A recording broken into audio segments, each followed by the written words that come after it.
Hey Cafe crew, I've got something really exciting for you today. I've got a bunch of filters here for the OSMO Action camera. So these come from Freewell, and we're going to go through these different filters, explaining what they do. We're going to go out in the field. I'm going to test them out and show you what they do, how they work, and how they alter photos and video.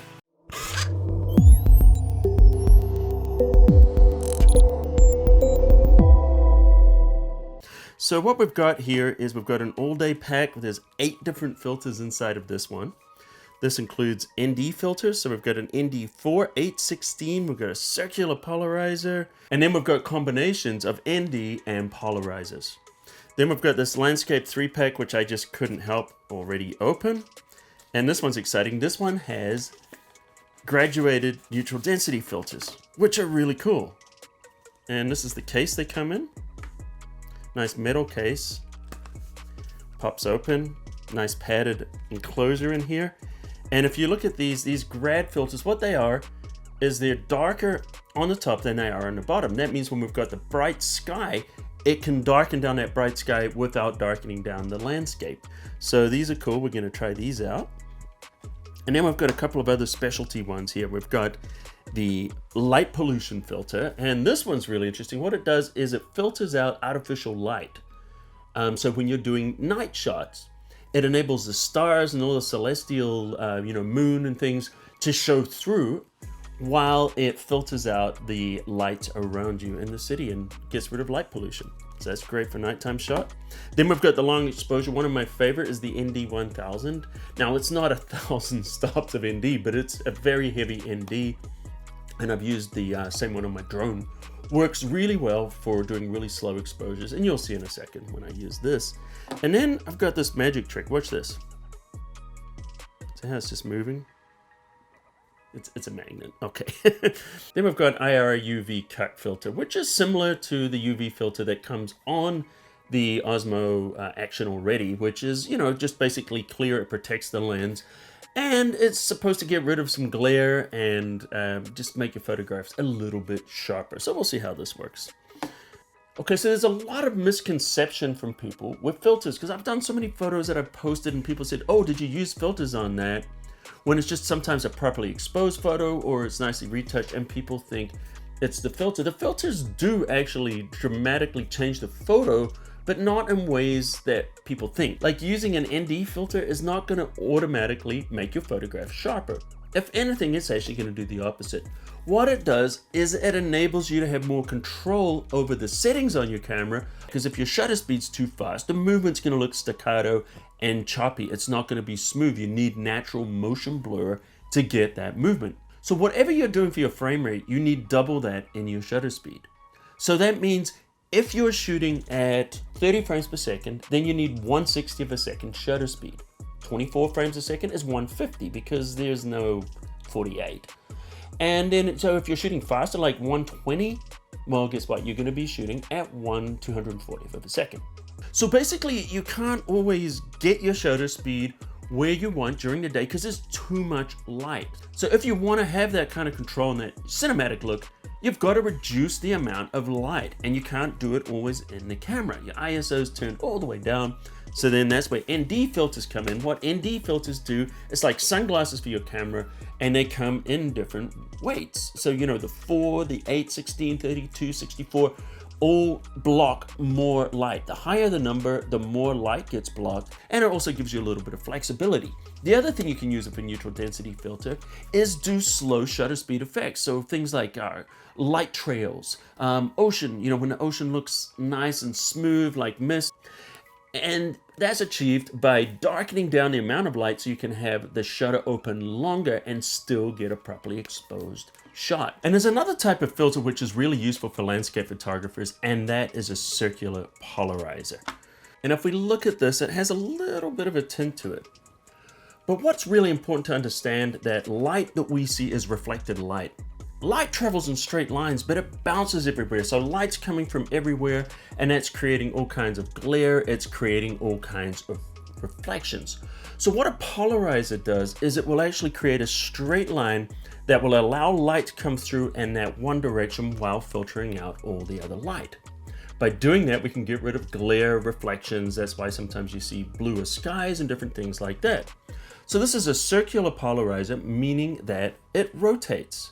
So when you put this on the lens, you turn it and you're essentially taking that line and moving it around and focusing the light so it's coming from the direction you want, and that will give you more vibrant colors. It will get rid of reflections and things like water, glass, foliage, wet leaves, things like that, and it will give you a crisper image. Now, there's one thing you do need to be just a little bit careful about when you're using a circular polarizer on a wide lens like the Osmo Action. It's very, very wide, so just be careful you don't get a little round bit of blue at the top.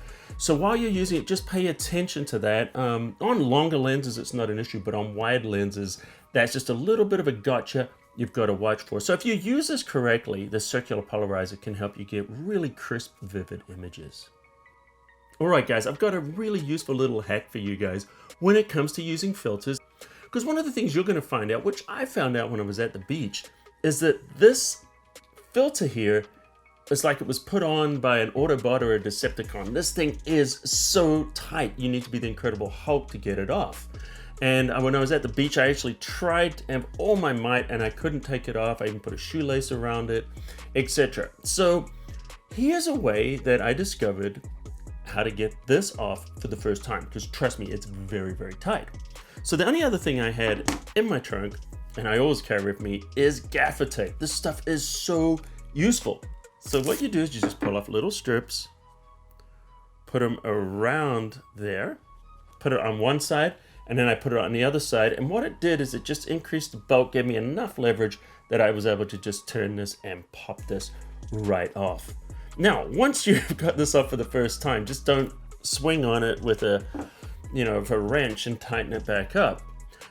So what you want to do is you just simply unscrew it counterclockwise, and then it just pops off like that. And then we take one of our filters,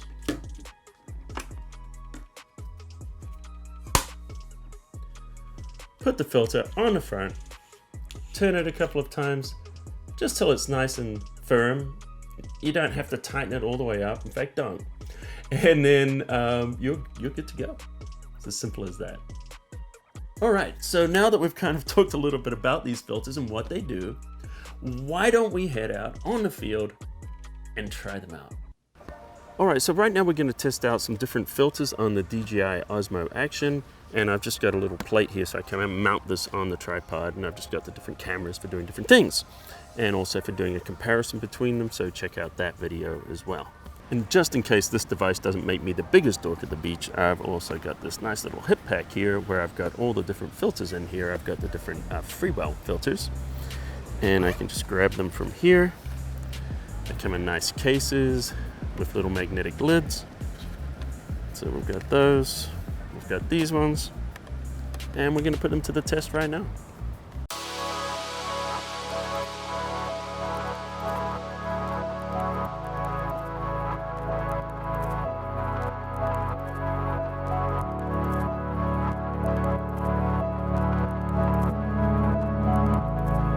Here we have the shot with no filters applied at all. You can see that the movement's not that smooth.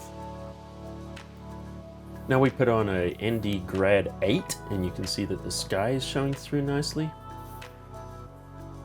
We'll up that to a Grad 32, and notice things are a little dark in the foreground.